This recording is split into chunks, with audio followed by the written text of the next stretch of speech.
చేస్తూ ఇవాళ కొంత ఒక ట్రైనింగ్ సెషన్ లాంటిది జరపడం జరిగింది. From tomorrow onwards we're planning to start సర్చ్కి సంబంధించి ఆ షిప్ మీద అండ్ దానికి సంబంధించి ఇవాళ టీమ్స్ ఫామ్ చేసుకోవటం అండ్ రేపు మార్నింగ్ వాళ్ళని ఫీల్డ్ మీదకి పంపించడం జరుగుతుంది.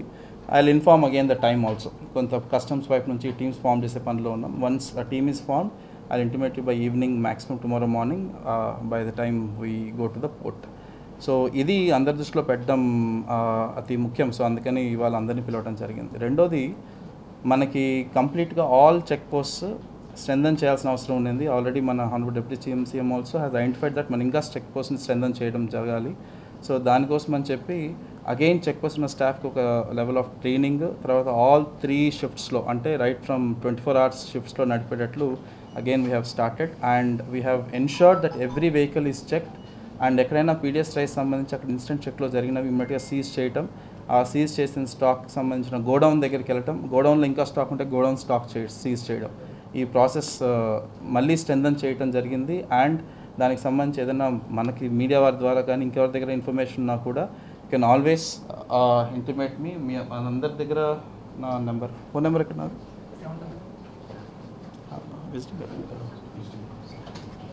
So my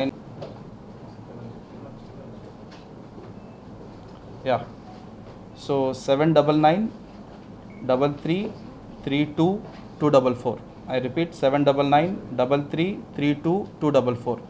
Any information regarding any illegal transportation of PDS rice, diversion of PDS rice, especially Kakinada పోర్టుకు సంబంధించి ఏదైనా చెకింగ్స్లో ఇష్యూ ఉన్నా లేదంటే ఏదైనా బార్జెస్లో లోడ్ అవుతున్నప్పుడు ఇన్ఫర్మేషన్ ఉన్నా, ఒకవేళ మనకి మీడియా వారి ద్వారా కనుక ఎవరున్నా ఇమీడియట్గా you can please message me or you can call me any time so that I will be able to act immediately. We have those task force teams now. ఏదైనా ఎలాంటి ఇష్యూ ఉన్నా ఇమీడియట్గా అక్కడికి వెళ్ళి సీజ్ చేయడం కానీ చేయాల్సిన టెస్ట్ కానీ చేయడానికి we have a team ready now.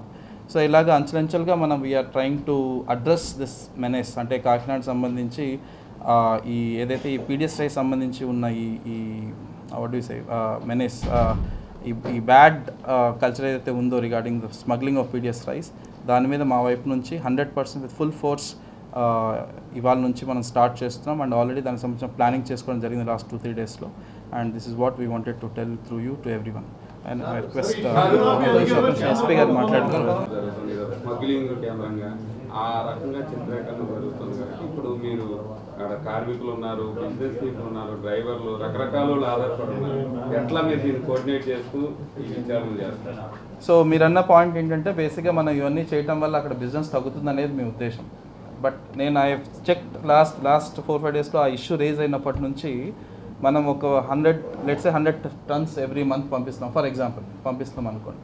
100 tonsలో రకరకాల రైస్ ఉంటుంది. It's only not white rice, అంటే రా రైసే కాదు, బ్రోకెన్ ఉంది, తర్వాత దాంట్లో పార్బాయిల్డ్ ఉంది. 100% పీడిఎస్ రైస్ ఒకవేళ మనకి పోతుంది అనుకున్నా పక్కన పెట్టినా there is sufficient stock which port can transport so that మన వాళ్ళకందరికీ ఉద్యోగాలు తర్వాత అవన్నీ ఇబ్బంది లేకుండా చేయగలిగేంత స్టాక్ ఉంది మనకి. ఇప్పటికీ పార్బాయిల్డ్ రైస్ ఇవంతా మనం ఎంతైనా మనం ట్రాన్స్పోర్ట్ చేయగలిగే అవకాశం ఉంది, డిమాండ్ ఉంది బయట. సో పీడిఎస్ రైస్ తీసేసిన మాత్రాన వాళ్ళకి ఉద్యోగాలు పోతాయనేది కాదండి. నేను చూశాను క్వాంటిటీస్ కూడా, that is sufficient quantity. Special officer ఎప్పుడు వచ్చే అవకాశం ఉంటుంది? Government I'm waiting for the government orders చూస్తున్నాను.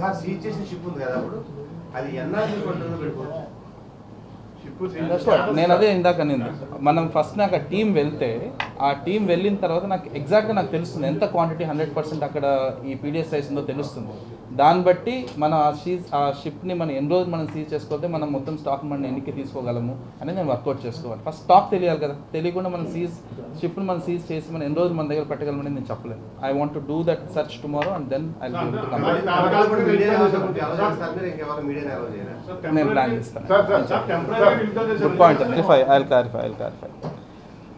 సో ఒక షిప్ని ఆపడానికి అధికారం కంప్లీట్గా పోర్ట్ ఆఫీసర్ దగ్గర ఉంటుంది. సో ఒక షిప్లో ఉన్న గూడ్స్ మనం ఆ స్టేట్ యొక్క లాస్ బట్టి దాన్ని మనం ట్రాన్స్పోర్ట్ చేయకూడదు అనుకుంటే దాన్ని ఆపగలిగే రైట్, దానికి ఆపగలిగే అధికారం 100% మన పోర్ట్ ఆఫీసర్ దగ్గర ఉంటుంది. సో నేను చూశాను వార్తల్లో కూడా మనకు అధికారం లేదన్నట్లు. ఇలాగా కొన్ని ఇష్యూస్లో మాత్రమే మనం హైకోర్టు అడ్మిరాలిటీ వైపు నుంచి కంప్లీట్గా షిప్ని సీజ్ చేసుకోవడం జరుగుతుంది.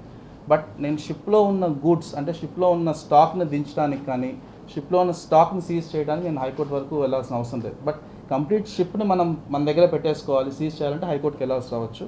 రేపు మన టీం వెళ్ళిన తర్వాత దాన్ని వెరిఫై చేసుకున్న తర్వాత స్టాక్ ఎంత ఉంది, ఆ స్టాక్ని మనం సీజ్ చేసుకోగలం దాన్ని తెలిసిన తర్వాత షిప్ని ఆపాల్సి వస్తుందా లేకపోతే స్టాక్ మనం సీజ్ చేసుకునే డెసిషన్ రేపు తీసుకోవడం జరుగుతుంది.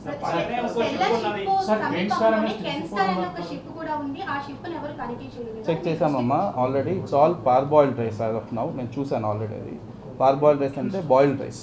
సో బాయిల్డ్ రైస్లో మనకు పీడిఎస్ రైస్ ఉండే అవకాశం ఉండదు. So as of now that Kenstar ship సంబంధించి ఆల్రెడీ నిన్న నాకు ఇన్ఫర్మేషన్ వచ్చింది, నేను వెరిఫై కూడా చేసుకున్నాం.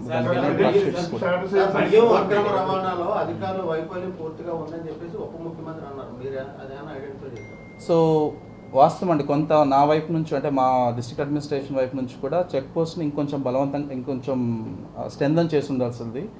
కొంచెం తప్పు అంచనా వేసి ఉండొచ్చు, లేకపోతే ఒక పాయింట్ ఆఫ్ టైంలో మనం ఆ పోర్ట్ ఆపరేషన్స్ అఫెక్ట్ అవ్వకూడదన్న థాట్లో కొంత మనం రిలాక్స్ అయినమాట వాస్తవం. సో దానికి మనం ఈరోజు వీ హ్యావ్ సీన్ ఎంత వాల్యూ ఆఫ్ స్టాక్ మన దేశం వెళ్ళిపోతుందో. సో అందుకని సంబంధించి again with full commitment we are again strengthening the check post and you will see the difference.